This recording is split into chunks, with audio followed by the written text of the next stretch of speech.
Good evening, everybody, and thank you so much for joining Simania Clinic as we present our gender-based violence series. Today, we're going to be looking at the hidden suffering, GBV, in boys and men. Our esteemed speaker is Ms. Mohale. She is focused, confident communication specialist and a dedicated entrepreneur. She's disciplined, determined, trustworthy, self-motivated, a complexity breaker, and hardworking with extensive experience in the film industry. She completed her BA Honours in Professional Communication in Lesotho. Following that, she completed her Masters of Arts in Communication Science in Botswana. She is the co-founder of Relevant TV in Lesotho, and she's also the founder of Mohale Media Production. Thank you so much, Ms. Mohale, for being with us today. Over to you. Thank you, May. Thank you, everyone, for joining us today. I'm going to be particular talking about gender-based violence, especially with gender-based violence in boys and men, because it is really not discussed in our lives now, and we have been focusing on the women and children or women and girls only. To highlight this, gender-based violence is a violence that is directed at an individual based on his or her, not only her, his or her biological sex or gender identity. And it seems like it can include, it can be physical, it can be sexual, verbal, emotional, psychological abuse included, threat, and economic, educational deprivation. What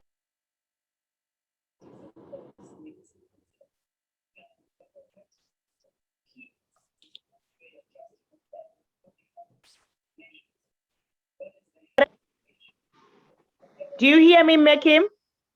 Yes, we're hearing you now. I think you were on mute for a little bit. Sorry about that. Okay. And this is directed to men and boys today, unlike always. Let's talk about prevalence of gender-based violence. It's a global epidemic. Normally, like I said, it's taken as women and children abuse only. But the fact is, hello, hello, You're still on? We can hear you. all right. But the fact is, it affects both genders, meaning it's all about individualism. It's not about being a boy or being a girl. And this abuse includes all the children and almost everyone in our lives. One, we have children arranged marriages. That is abuse because sometimes as Basotho, especially Black people, we have this culture of making sure that we marry with our friends. Meaning, if I have a boy of 16 years old and you have a girl, we want to tighten our friendship.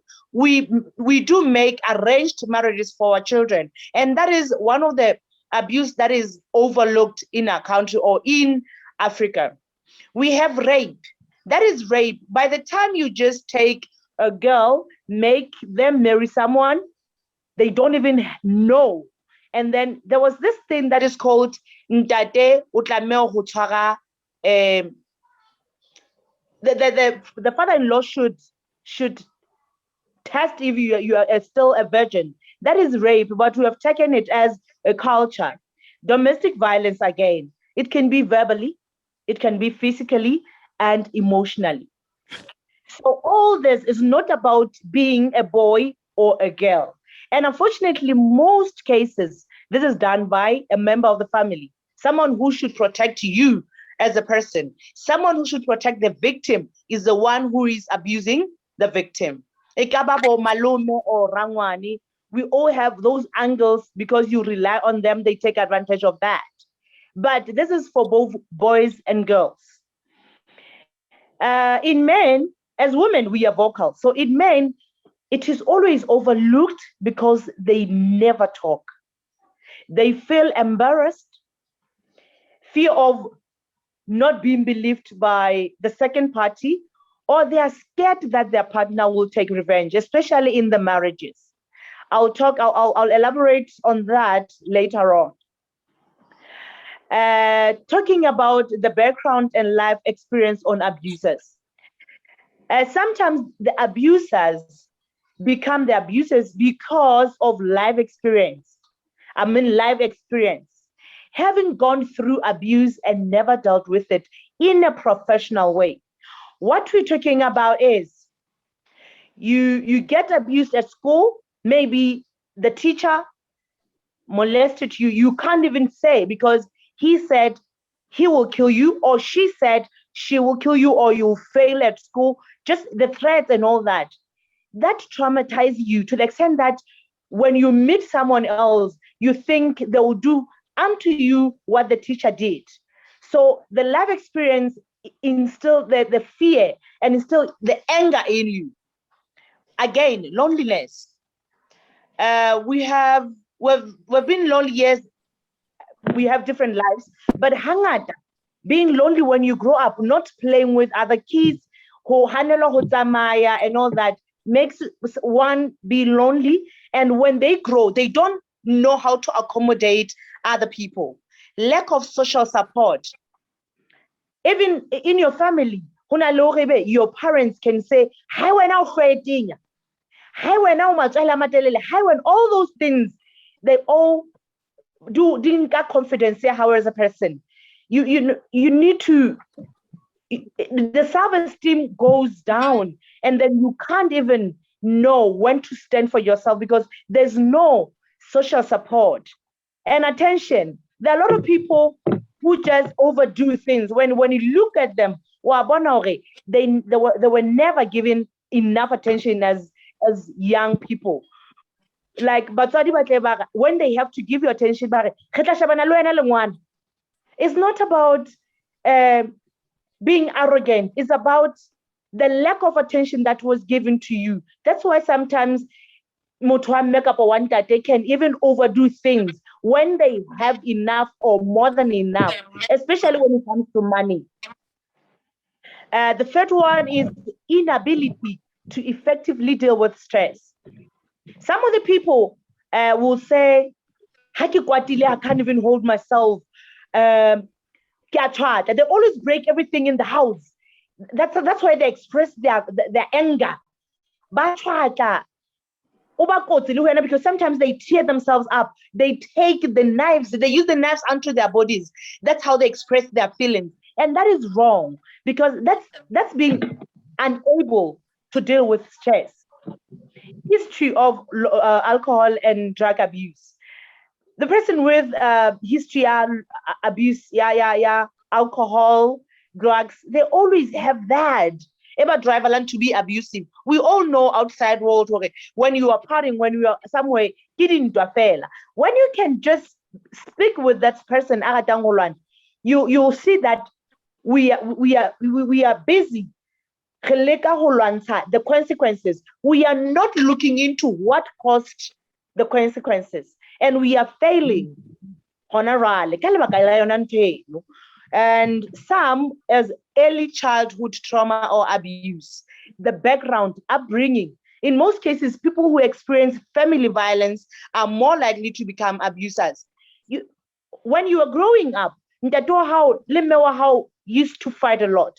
You've seen the knives going up, and you have seen all the abusive incidents. People who should take care of you, people who should protect you, but they will be doing that. And if you advise her to leave, family is very important. But this family is traumatizing the kids. In the abusive family environment, yet it's better to leave while you can. So again, when you talk about trauma, when we are growing up, it's so hurting that everything that you have seen in your life, everything that you have seen your father doing to your mom, you're going to do it unto your girl, because that's what you know, because that's what you think it's a solution to the problem that you can have in your family. The next one is culture normalizing abuse for both boys and girls. This one hits me every day. I produced the film called The Mirror. You can find it on YouTube under Mohale Media Productions account.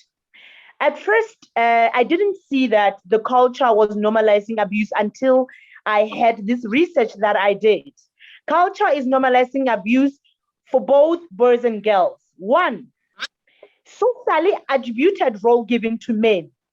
Our men are potential soldiers out of blue, and they are fighters in conflicts. But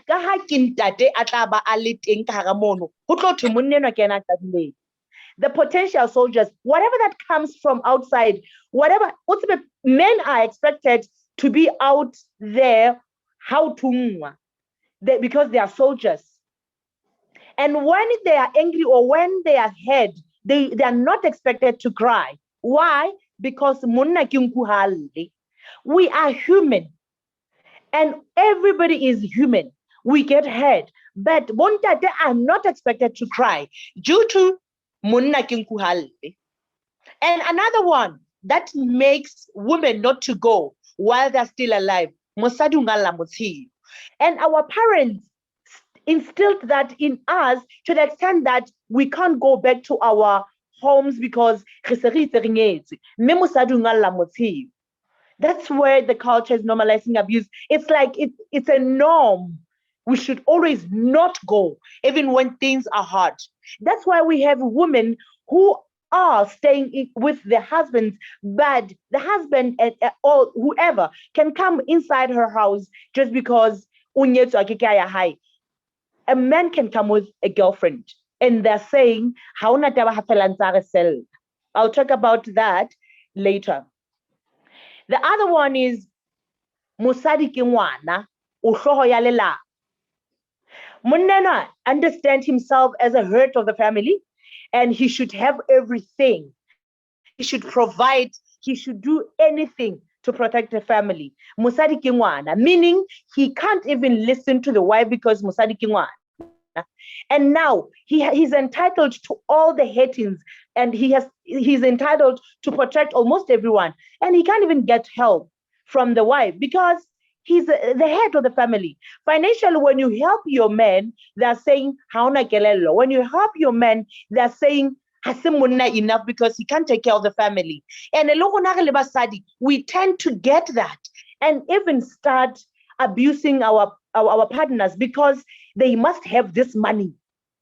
And hangata bontate bakatella elibona ba abuse bom mekala bakala to have it all because they have been told to mosadi ke ngwana. Khanya monna e khaola ke letlaka. If this woman cannot listen to you, if she can't hear you out, you have to beat her up. Khanya monna e khaola ke letlaka. Ha mosadi eno o tella o mo betse.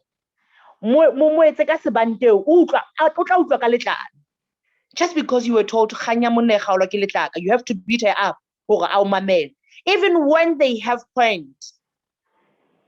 The justification of you cheating as a man, because the culture, this strengthen whatever that you feel like. They're even contradicting because it all depends on how you want to feel. It all depends on your agenda. Monna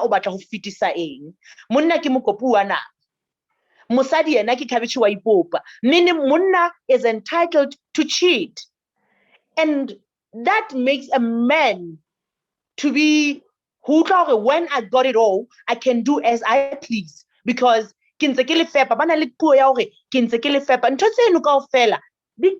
culture that's why they are so into 50-50. Not that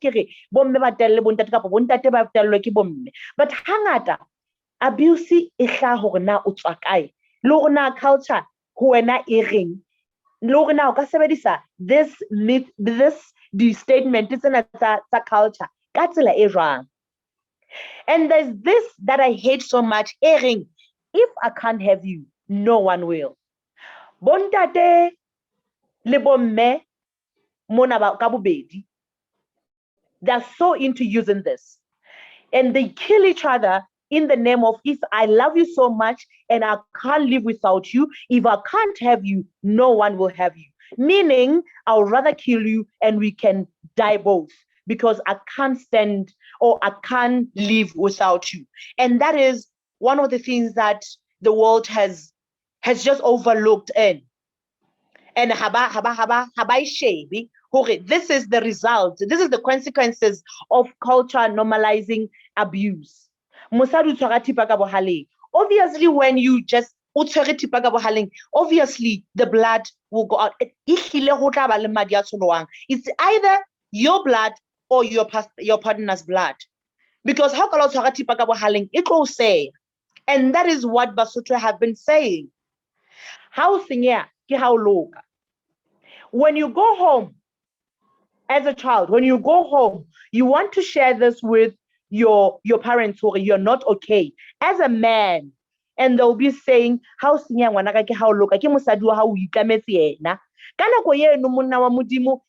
really okay. Udula abuse you almost every time. O sekatana. Hauna ntoka repidisang ka yona, hauna letho, hauna thuso. You're not working. You're not doing anything. Banna ke bana ba utswa ditšhelete. Wena wa hlame. O so bitsa motho wa modimo. They have even forgot. Once in a while, they no longer see you as a person. You are just nobody. Just because at that moment you're not even helping financially. But it's a disgrace to have unemployed men. But it's not a disgrace to have a woman as a sebet. And that is abuse.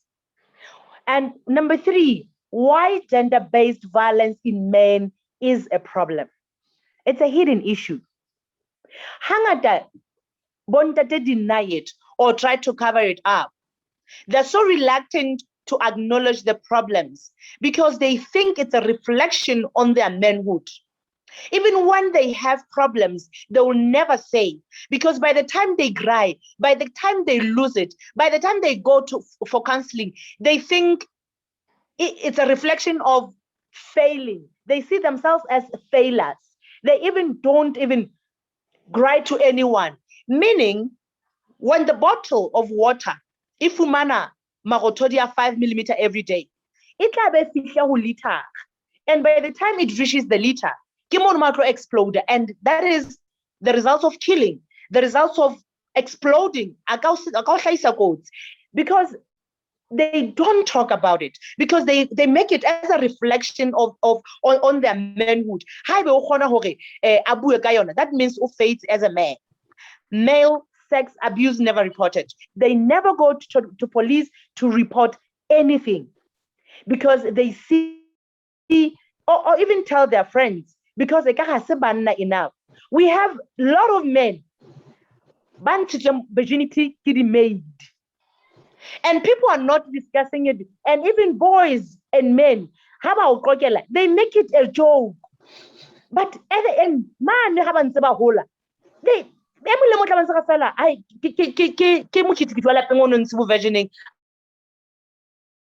I didn't even know what I was doing. But that's rape, that's abuse. And some, and they keep quiet about it. That trauma, and they tend to be in an abusive relationship. And now they take it out onto different people altogether, ailing their partners. They never report that. Why they don't report it? Embarrassment to report. How can we enjoy? You want to report a nanny? Now you know this thing. But that's not it. They feel like they are not many enough.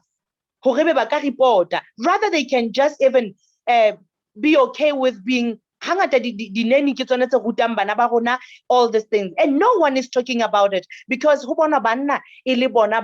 ba sa tlamehang ho bolela ka tlhekefetso eno, basadi e le bona ba tlamehang ho bolela ka yona ba le bang, because they have been taken as masole, ntho ngwe le ngwe e tlang a e mamelle because he's a man. Let's talk about our system, police station. Report. When they report, it's civil case. We can't intervene that day, rather call family meeting. We can't even solve that one. When I'm now, musadi mo kenya tseleng tate. And ha mo kenya tseleng, first thing when she comes report, men get arrested and tortured. Who should we blame? Police, women, or this man? Because when they report, they are not helped because they are men. When she comes crying, sometimes even cry crocodile tears, get arrested, get tortured, but they don't look at the consequences. They don't look at the cause. They look at the consequence. They look at the results of the cause. They are not dealing with the cause. They don't even investigate in a right way. Who is at fault? Always hamusadi aka reporter. A reporter pele fela ke ena ho buang le yena. And that changed Hunna. After I did my research after producing the Mirror film, I've seen the cases whereby I thought women were really, really abused. The person who is at fault is a woman. But because I'm a woman, I would rather stand alone than go with the flow. But because we are vocal, because we can talk, we are always taken serious because we can even express ourselves, we can cry, we can even plan, we can even pay a revenge.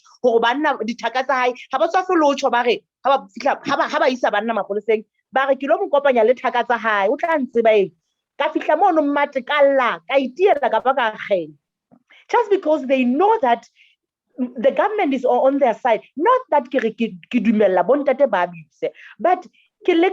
but a voice to the voiceless man. And I insist they should report about this. And unfortunately, most of men do not believe in counseling. And it is very important in our lives. Counseling is very important because sometimes before you do something stupid, if you can go for counseling, you will see that it's not necessary to kill your wife or to kill all the family, including you. Instead, you can just go out so that they can see the importance of you when you are gone.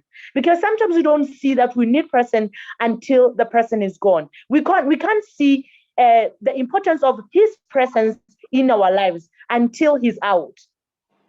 And this affects men. How this affects men?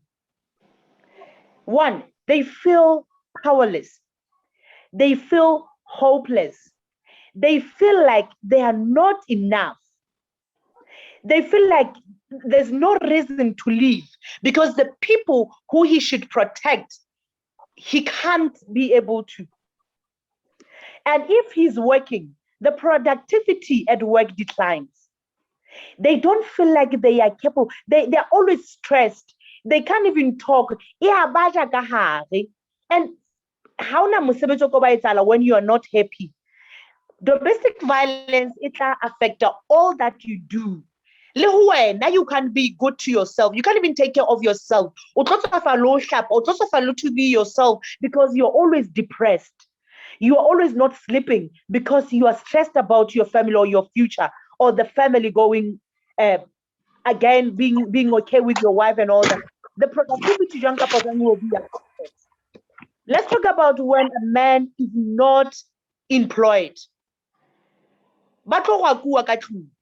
They cannot provide for their families, feeling like they even feel like they have lost the respect to their wives. They have lost the respect of the communities, and they have lost the respect to themselves. Because we could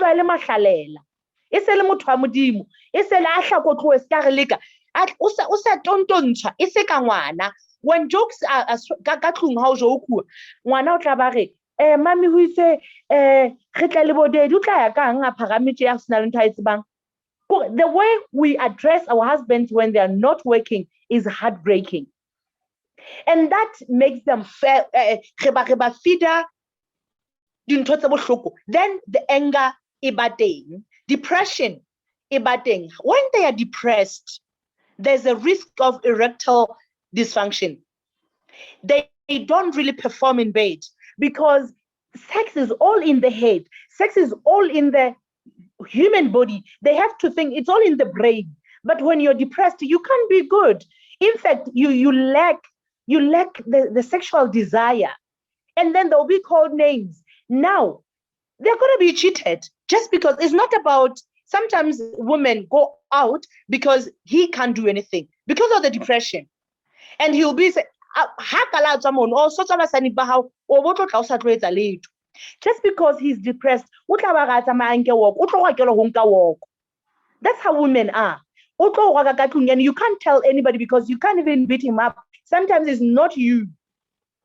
And anger, how somebody depressed, anger, all this that they are doing to you. That bottle I talked about, the 5 milliliter that is poured almost every day. That anger, short-tempered. How you are abusive and controlling.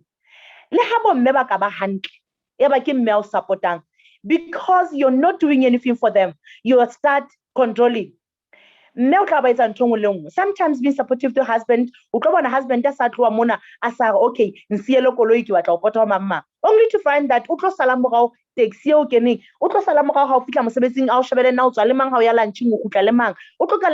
controlling, abusive,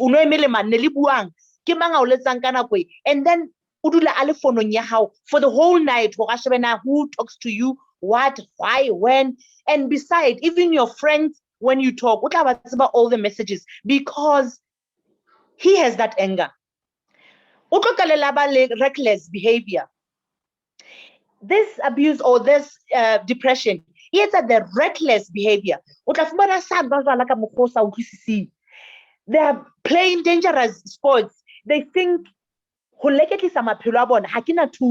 there's no use because reckless driving.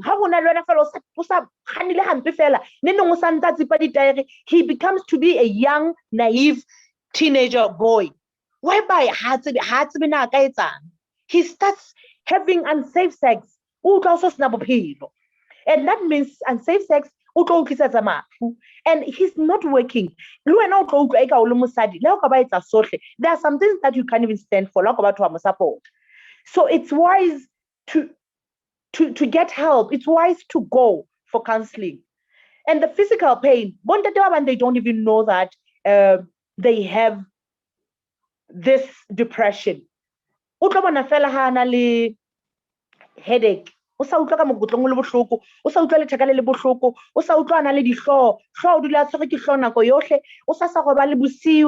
appetite, if sometimes others eat a lot, normal, they don't eat at all. Sometimes stress can bring a lot of, the physical pain, but sometimes they don't even see that because they don't believe that they can be depressed. How to want to help somebody who can't even acknowledge because they think they're on top of their game. That's what the culture has instilled on them. Because you can't even, you should be a man enough. You should not let a woman outrule. You should not let this woman do this and that. And in turn, we answer and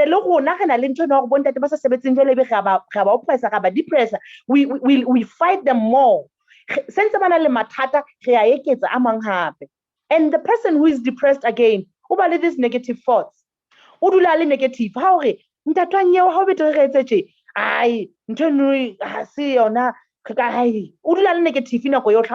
positive. No, but if he was still working, to take an envelope and go search for work. But if he was still working, if he was still not feeling belittled, it would be something else. Again, let's talk about how it affects. Okay, I've been talking about how it affects men, but let us see or look at how they stay in and why they stay in an abusive relationship. Okay, one, as a man, you feel ashamed. You feel you have failed as a head because you've been given this,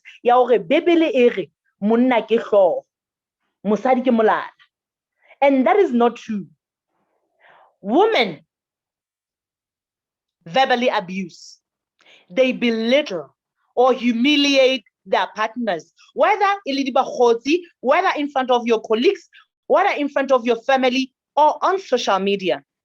And this social media thing, it will shock because it gives this man pressure. When I post about my man buying me a car, my friend is going to exploit the finances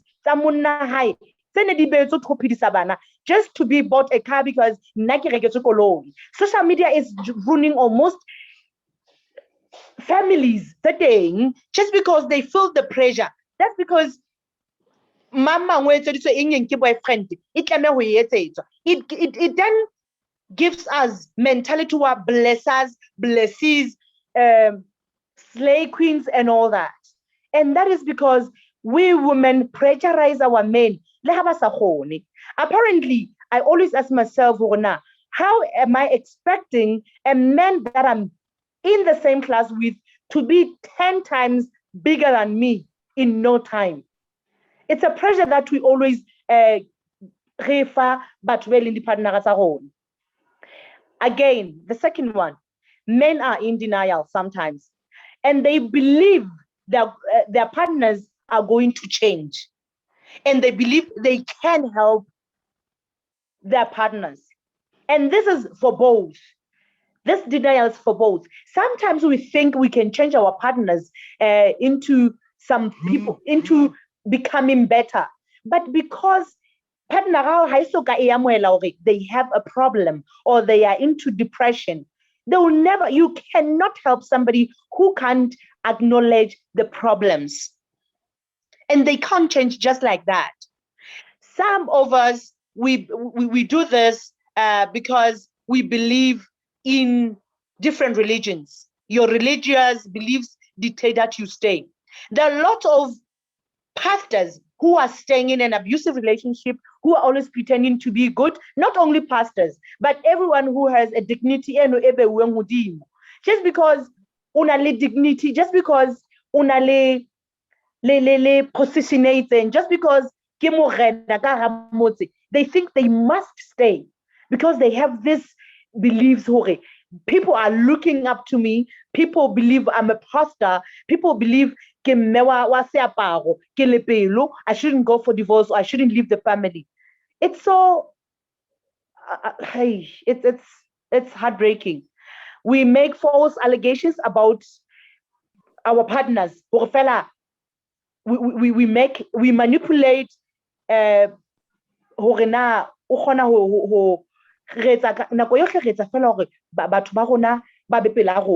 that's abuse. It becomes even harder if you've been isolated from friends and family. You are threatened, manipulated, controlled, or physically and emotionally beaten down. It's not easy at all because you are occupied. You are and this leads to suicidal.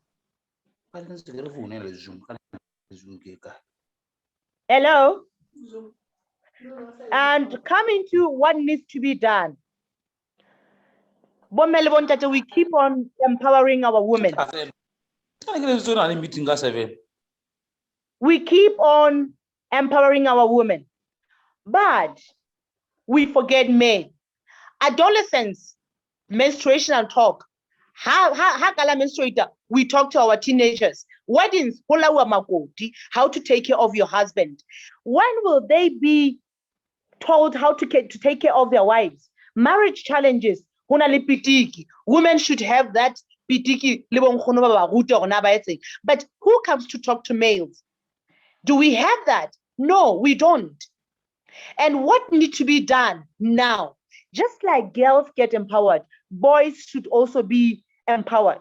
We can do support groups, we can do social networks education, we can have pitiki eling ya bontati, so that they can teach the boys how to take care of their women. We can create awareness of what GBV is, because a lot of people are abused in the name of culture. Child marriage should be abolished. Let's stop making arranged marriages sabana. That's abuse. All children must go to school to avoid blessers and slave queen mentality. How can you just pressure somebody to buy you 5,000 hair while you can't even buy yourself a beggar? We have to make sure we empower both these people, and mentality was slave queens and blessers should be stopped, because the blessers automatically will abuse because they are investing into this. They're taking slave queens as their property, and this mentality should stop. Human rights and empowerment should be instilled at primary level for both boys and girls. The knowledge to know that they are both equal in all respects. Hauna ya tabang emong. Hahuna ya fetang emong. And that can help us in empowering all these people. I've been told that it's time up, but let me a word forward to this. I think it's high time we leave if possible. Please live if possible. Bontate, never retaliate. As women, we have this tendency to provoke, because we know if we are provoked, we are provoking our men, they will act and they will beat us up. So that mapolisa Bontate, try not to retaliate. Rather leave. Leave if possible. Let's support victims instead of shaming. If you have a problem, Olintate, please make sure you get help. Society should stop shaming people with who are victims of abuse, regardless of avoid over generalizing. Name and shame perpetrators instead of all men are dogs. My father is not a dog. Don't say all men are dogs. No. Men should not suffer in silence. Get professional help. At least open a criminal case, because if you don't, we won't know. Don't suffer in silence. Apply for protection order. Would you like to take those questions, or should I just mention them because I noted them? The first question that we had was from Peter, and his question pertains to what the different roles of each party is in an event that they are suffering gender-based violence, and whether each party understands their different roles.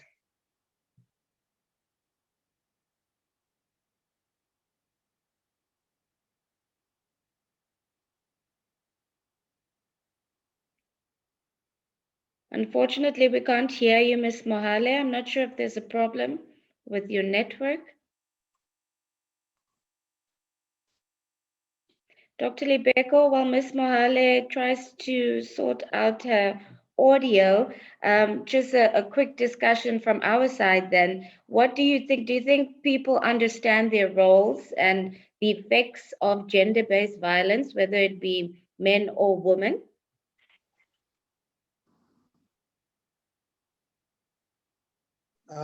Thank you very much, Dr. Lamont. I think roles are mostly determined mainly maybe by your cultural systems in terms of what you perceive, what a female role should be or what a male role should be. And, marrying, the two in terms of what your culture perceives, the role should be. I think it's something that we need to look at. And also conversations are key. Apart from just, cultural practices, conversation between the two people, as it's only two people that are married is key and it's important. And identifying, these things at the beginning of the marriage is an important aspect into having GBV-free marriages in the setting. So I think that's what's important. Thank you so much, Dr. Libeko. Can Ms. Mohale hear us at this point?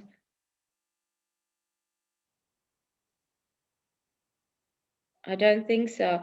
I see Lerato Yeah. Solomon is with us tonight. Hi, Lerato. How are you? Hi, Kim. I'm well, and yourself? Good, thank you. I know that this is also an interesting topic for you, particularly because we discussed the male side of GBV. I know you work particularly with, mental health and interventions around mental health. How many men do you generally see for mental health issues, and any of them relating to GBV at all? Um, yeah, almost very, very little, very few men actually, speak about their mental health.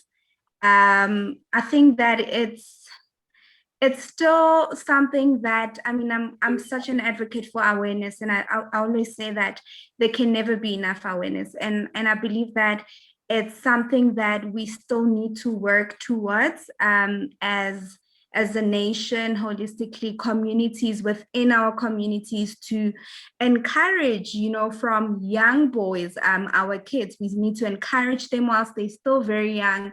I think that most of the grooming and most of the attention when it comes to emotional wellness of children is given to the girls, but not to the boys. And I think that that is something that we can start with. I mean, it's rare that I get to be approached by a male, or let alone just, see it on social media or anywhere else. In fact, it's almost taboo for a man to actually speak about their wellness.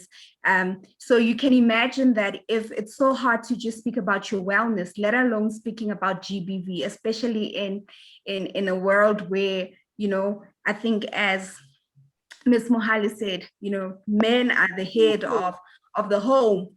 Therefore, they cannot be seen in this perspective where, they're struggling emotionally. So yeah, I think that we still have a long way to go. And I think it just needs to start I'm such an advocate for starting small, starting in your community, starting in your family. I mean, if this is something that is communicated to family members, and family members are now talking about this in the workplace, kids are talking about this now in the school environment. So it has a ripple effect.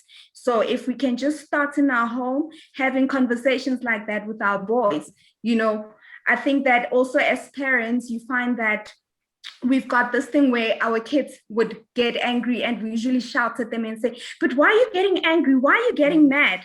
Already we just sort of like putting that wall, between ourselves and our children and their emotions. We need to teach them to speak up, express themselves. And I think that a lot of attention is given to the girls than the boys. And I think that we need to equally pay as much attention to our little boys. I mean, we are raising a generation that is much better than we are, or our parents were, and our great grandparents are. So I think, yeah, a great place to start is within our homes.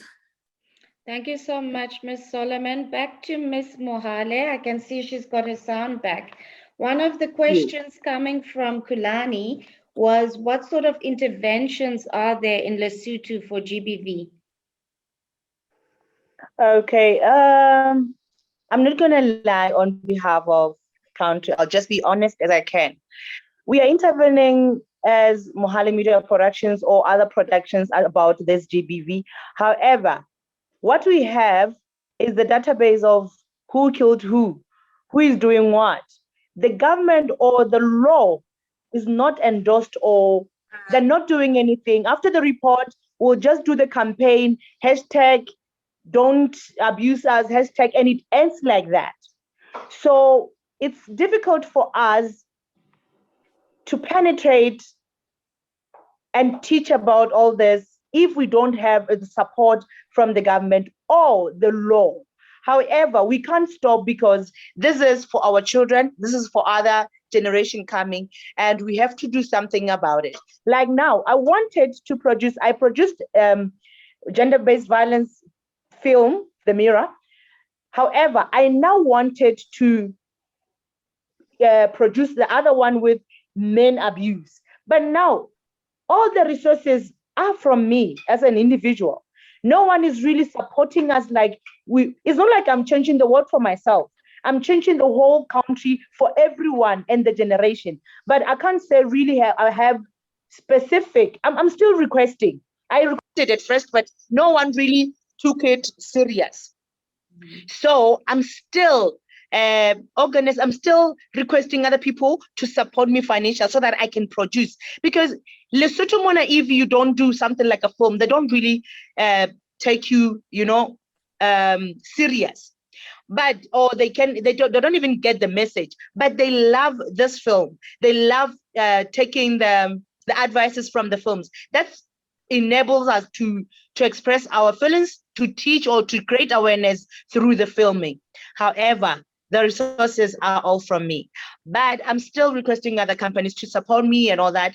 And we do have the women empowerment, and we are still against men abuse as much as really women empowerment, because they're always saying government doesn't have money, government this and that. They're not really into this, because they are still believing in the cultural perspective.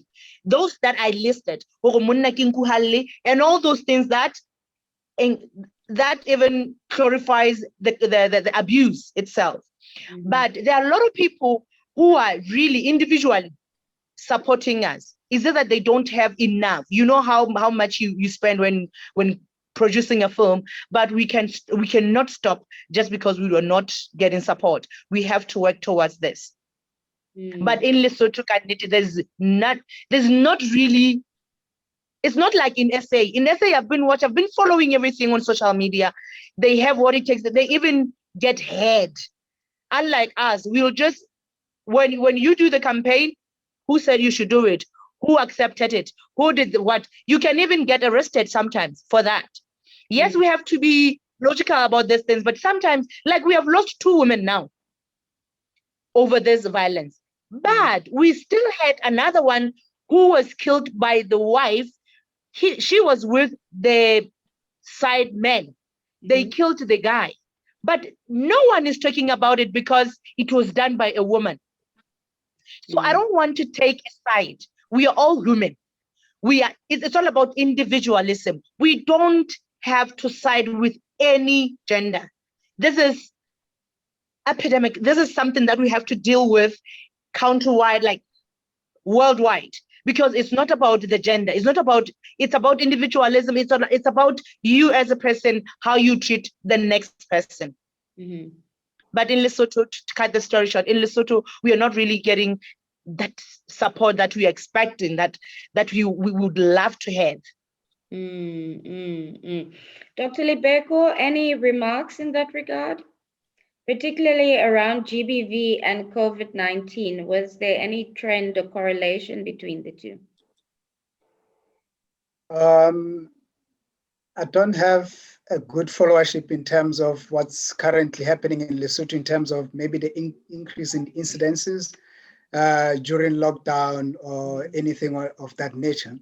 I've got quite a bit of coverage in the South African setting because that's why I'm at the current moment. Mm-hmm. But just to add on, what has been said, I have a challenging question to maybe the audience out there. So Ms. Mohale has emphasized a great deal about this, cultural idioms or cultural sayings in the Sesotho culture that really, perpetuate, GBV on both ends, whether it's male or female. She's pointed out a few of those, which I can't really reiterate because it's Sesotho-based type of stuff. So I just wanted to check, in other, cultural practices, do we have, those idioms or those sayings that really discriminate or they perpetuate discriminatory behaviors, between males and females? For instance, in Sesotho would say, "Monna ke nkuhalle." So in pure translation, it just means that a man should be able to withstand any form of pain. They're not supposed to be vocal about their pain. They're not supposed to be saying anything about their suffering. So, that's how our culture is constructed, the male gender. And when they want to support infidelity in marriages, they would go, it means a man is allowed to do whatever they want to do. They can have multiple partners within the marriage, and the woman must not say anything, because that's how culture is constructed, the whole scenario. So what I wanted to bring out to the broader audience now is we have these cultural sayings or idioms that really support GBV to a certain extent. Do we have this maybe in Zulu or in Xhosa or in any other cultural spaces? So that's my question. I see Mr. Mayeza has unmuted himself. Mr. Mayeza, do you have a response?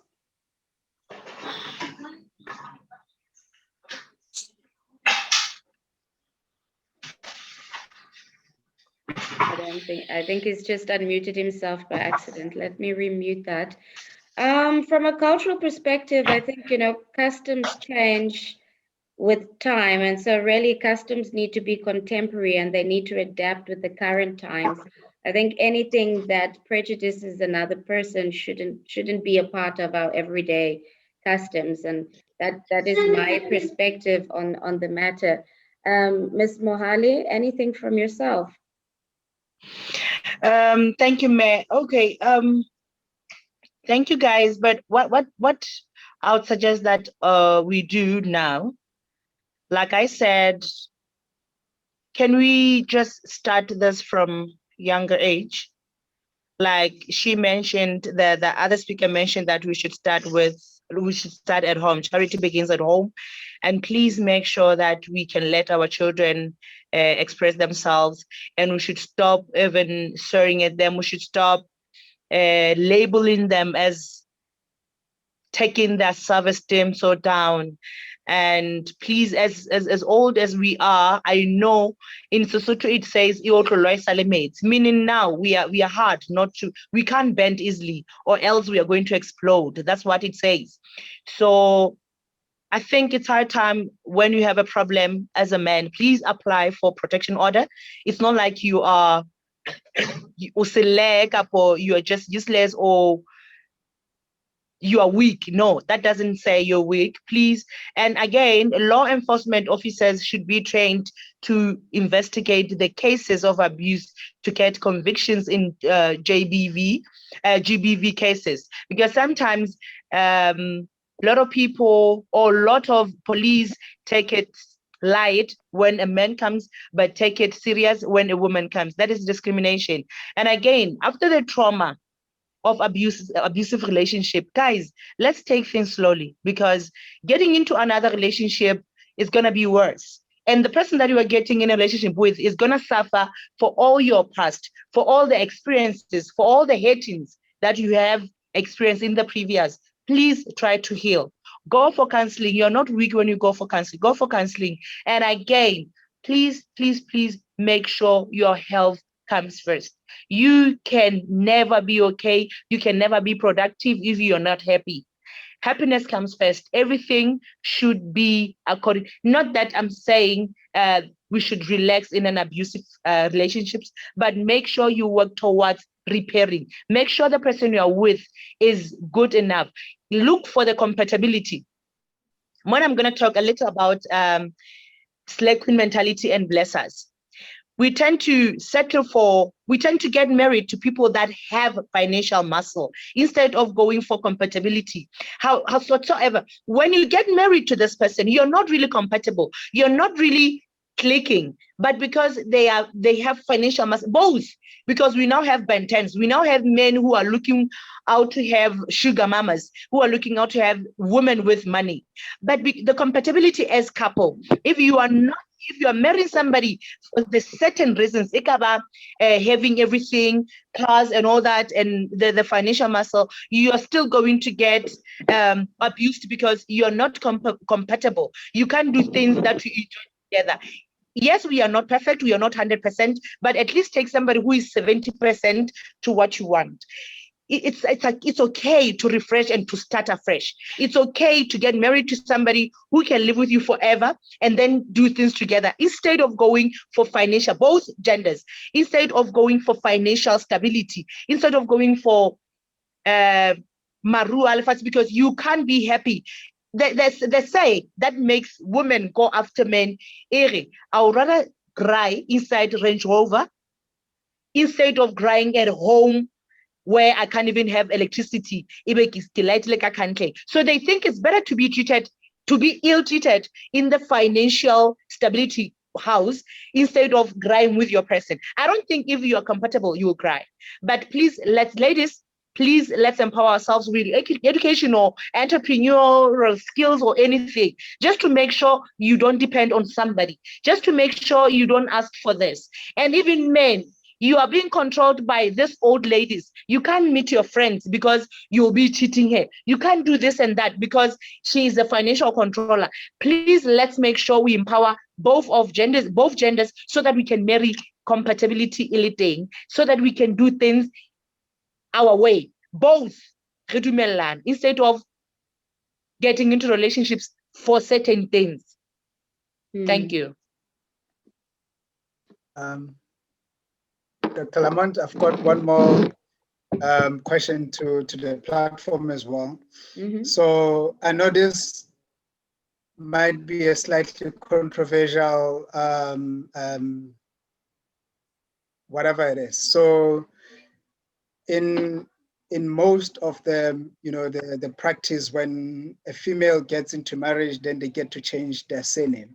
I don't know how autonomous this is, and so my question to the platform is how to what extent does the phenomenon of changing surnames autonomous to the females, and is it something that a person agrees to, or it's something that just has to be followed because it's a cultural norm?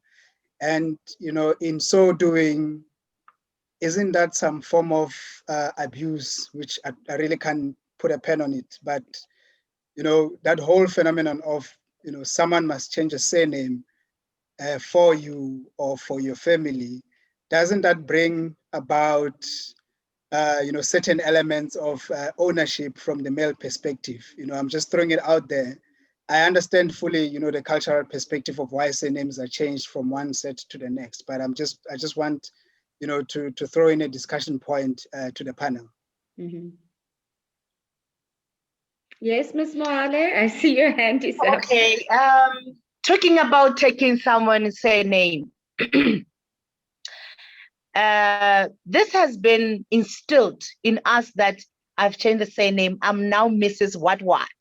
It's just because our parents have instilled this in us. It's not like, okay, now that I'm independent, now that I know what I want. But when you're growing up and you're not married, you're eager to change a surname so that it's because culture as an achievement. One, marriage is not an achievement, girls.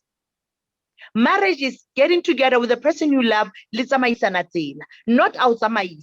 But by the time Ntate Aonga to come in the house over one of them, you become property, because you're now taking it. It gives men mileage to think you are the property, to think you are a furnisher, to think they own you. You're no longer your own person. You are now under his wing, and it even influences that abuse that I was talking about. Number two, because society has made a marriage as an achievement, a lot of girls are willing to change their surnames, are eager to change their surnames just because she is a Mrs. She'll even do this, I'm now Mrs. What, because this has been instilled in us. Not that we even know what we are doing, but because they have made it be like an achievement to us. It's like you have a certificate. It's like you're qualified to have something. So that gives men, one, a privilege to abuse other men, not everybody, other men. Two, we love marriage. We rata lenyalo to the extent that we can leave everything. bohloko ba hao kena in the marriage is because you lose yourself. You lose your dreams. When you get married, you decide not to go to school, but say, you are bringing up your children, but the man is still going on with their lives. They're still prospering. They're still going to school if needed. So they're still working. They're still nurturing their talent, nurturing everything about their lives. But you are married to be a nanny. It's like you're married to become a maid because you live your career. Hakina musadia, mohlala, hakina musadia. Now that you are the wife, you're tending to be a nanny, you're tending to be a property, you're tending to be something else. You can't even work towards your goals or dreams because now you're married. And now, Batswadi, our parents are saying, you are married. But the society now that to single ladies, society is saying, everybody is asking, when will you get married? After you get married, when will you have kids? Just one little girl. No, you have to make a baby boy. They're always making sure that you go. It's like we are nurturing them. I don't know, but in their lives, in their minds, culture has just changed everything. And we don't know what we want as ladies. We really don't know. We are just followers. And I say, yes, I think that changing surnames, unless you can't be a property, unless you are a doctor, unless you have now that I'm gonna be doing PhD, when I get married, it will be saying it will be that my status will be Dr. Matsidiso Mohale something. Because now, you are in the equal. They never say Dr. Nyeo. They always say Dr. Matsidiso Mohale somebody. But when you are not at the level of PhD, you are still Mrs. somebody. It's like when you have doctorate or you have PhD, that's when you're entitled to have your own surname. Or you are now, your knowledge is now broad. It's like you have opened something. It's like you are now a Mrs., like you are now in power. But in the first place, you really become just a nobody when you get married. You're a maid. They don't really take you as a wife because and now you can't discuss things lebana. That's why they can just go as they please because mosadi is but nothing ke ngwana. So you don't really have to discuss anything with the compatibility. You don't even think alike. Because there's so a lot of things. We are just at a starting point, but let's pray that everything will be fine. I hope in the Telebeko I clarified something to you. Yes, Thanks, Ms. Moale. There's a question from Peter. It says, why do women often create unrealistic expectations to their men? This more often results in abusive relationships. I don't know what your take is on that. Okay. I think I've talked about that. Our culture, even the Bible, modimo o itse monna o tla se ka mokgo ka mofufutso wa phatla ya hae mosadi yena mo tla ka peleng, meaning ho rona we think banna should provide, should just do everything. They must have money and basadi should be the receivers. Unfortunately, nowadays girls or women are expecting social media are expecting men to do wonders so that one, they can just trend. And what happened?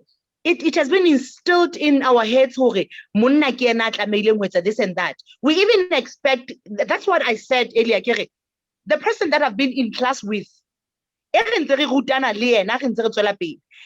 no time, I want him to have more money than myself. Where does he take money, yet we are in the same class? And it has been done by our parents. What are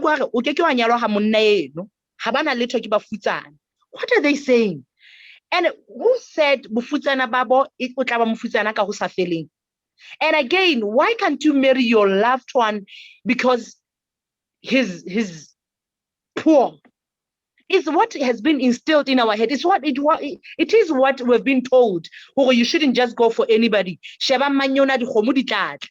the time we spend, but what about never spending the They are buying us. But they are buying us from our parents. And what should and we have this tendency, we have these expectations because we've been told to provider.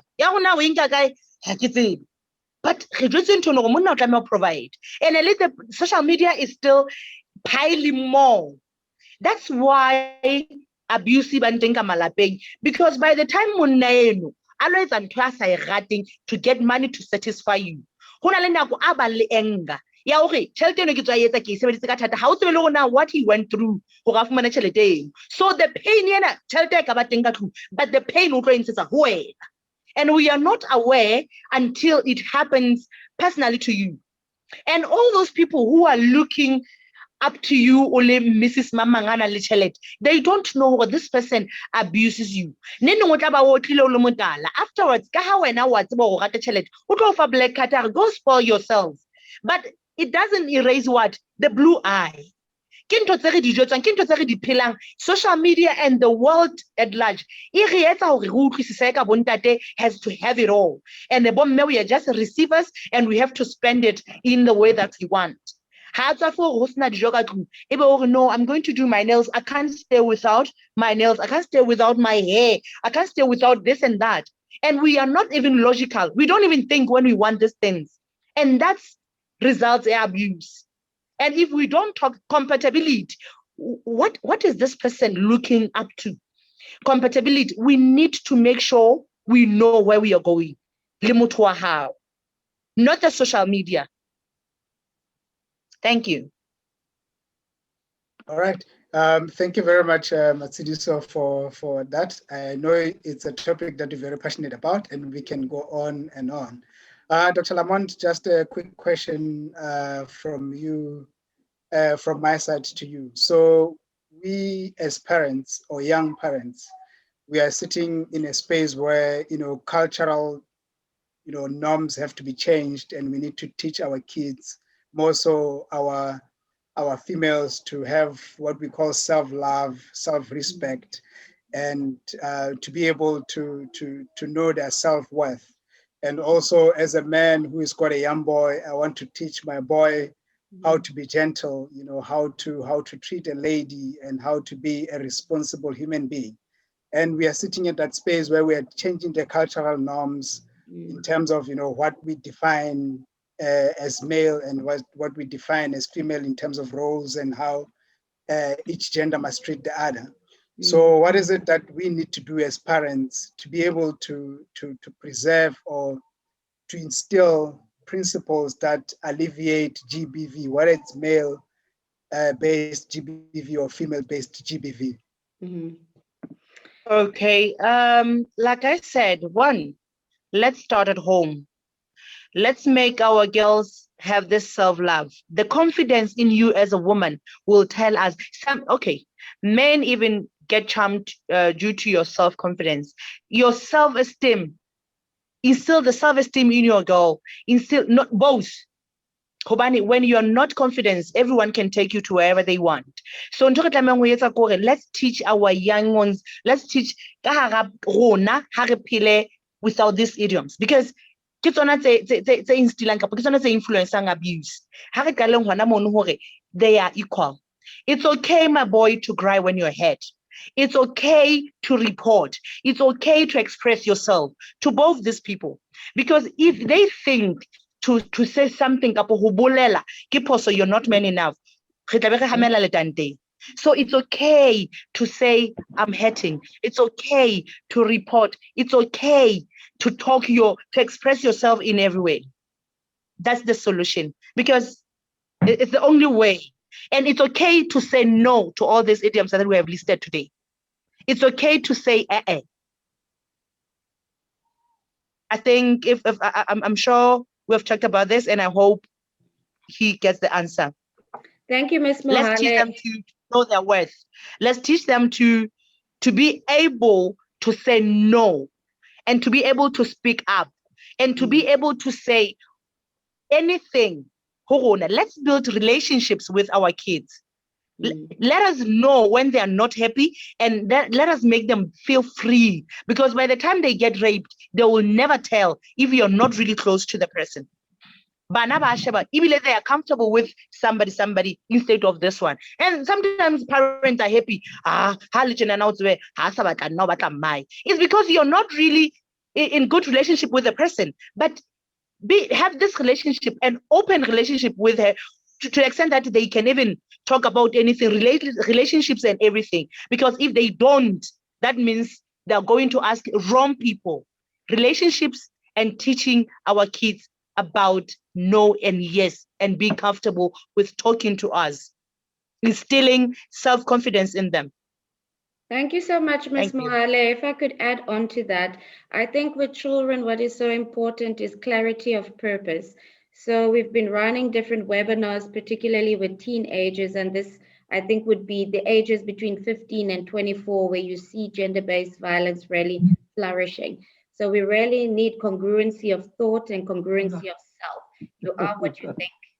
The more positive thoughts you have, the better you would be able to handle a controversial situation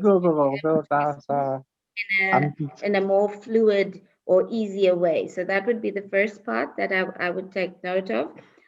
In terms of teaching youth about self-worth, we need to do more webinars. We need to get them into, coaching, neuro-linguistic programming, get them into interventions so that they know what their self-worth is. With younger children, particularly primary school, I would definitely look at teaching them about their body parts and ensuring that they know what can be touched and who shouldn't touch those particular body parts. So there are many different things that we can do in terms of protecting our children. And from an adult's perspective, if you are in an abusive relationship or if you have suffered gender-based violence, you go and get a protection order. A protection order can take 2 to 3 days in Johannesburg, where you make your application, and then if the magistrate deems it worthy, they will then give you an interim protection order. So there are definite steps that can be taken in order to reduce the effects of gender-based violence. And then just one comment in terms of the surname. Thank you very much, Dr. Lamont. Yes, Dr. Libeko. I just wanted to comment on the surname quickly. With regards to that, I feel like there's a lot in a name. A name is your foundation. It's part of who you are. So if you wish to change your surname to adopt the surname of your husband, it also shows that you're willing to journey with him. But if you want to retain your surname, there should be no dispute in that regard, because it means that you want to continue on the journey of self and self-discovery, but come together as a partnership. So personally, I think it's open to the specific person and how they view it and what their intentions are with regards to adopting the surname or not. Thank you, Dr. Libeko. Okay, thank you very much, Dr. Lamont. We've got under 3 minutes, so I'm going to wrap up the talk. So before I wrap up, I want to say thank you very much, Masitso Mohale, for that high energy talk. I know it's a topic that you really, that's really close to your heart. And that's why you were chosen to kickstart the series. So I just want to say to the people in the chat now, we host a series of seminars every second week of the month. And we put this on a social media platform. So I really would like to urge you guys to follow us on various social media platforms and post the talk. We put this on YouTube so that you can have a reference and you can listen through it at a later stage. So just in a few seconds, I just want to wrap up what Masitso Mohale's talk was based on. So there were quite a number of points that that were discussed. So before I do that, Dr. Lamont, there's a note in the chat that is asking about our social media platforms. Can you please respond to that while I'm wrapping up? No. Masitso spoke about the impact of social practices on gender-based violence that's directed to males, and she talked about, these cultural idioms or the sayings that dictate authority, upon, the women or the other way around. And also there's this issue of social construct on gender roles, what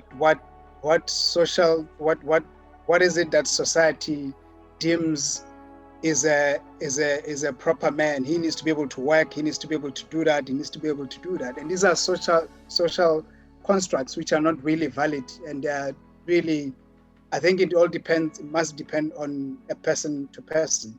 And also she touched on why GBV in a male perspective is such a hidden phenomenon. She touched on the issues of, lack of follow-up when you report this to the police station, and how they respond to your, to your claims or your allegations and all that. And then she talked about the effects that it has on males, things like depression, lower sexual drives, and so on. So yeah, those are basically. Thank you so much, Dr. Libeko, for that summary, and thank you to the audience for such an engaging conversation. I'd also really like to thank the speaker for speaking on such a delicate topic as well. It's so deeply appreciated. And with this said, I'd like to close this evening's talk with a quote from Khalil Gibran. "Braving obstacles and hardships is nobler than retreat to tranquility. The butterfly that hovers around the lamp until it dies is more admirable than the mole that lives in a dark tunnel." May we all be liberated tonight. Thank you so much. Have a wonderful evening further. Goodbye for now. Thank you.